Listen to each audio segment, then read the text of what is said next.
গ্রামে ধানের খোসা, যা তুষ বা কুড়া হিসেবেও পরিচিত, যা সাধারণত হাঁস মুরগির খাবার হিসেবে ব্যবহার করা হয়, আবার কেউ জ্বালানি হিসেবেও ব্যবহার করে থাকেন। কিন্তু যদি বলি ধানের সেই খোসা দিয়ে তৈরি হচ্ছে আস্ত বিল্ডিং, তবে কি বিশ্বাস করবেন? শুনতে অবিশ্বাস্য লাগলো সত্যি।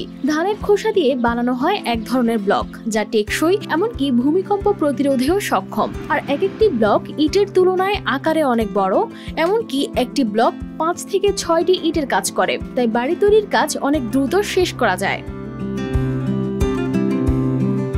কিরগিজস্তানের ছোট্ট এক গ্রাম আকতালে শুরু হয়েছে এই পরিবেশ বান্ধব নির্মাণ যাত্রা। নতুনভাবে গড়ে ওঠা একটি কারখানায় প্রতিদিন সিমেন্ট, মাটি, পানি আর ধানের খোসা মিশিয়ে তৈরি হচ্ছে ব্লক।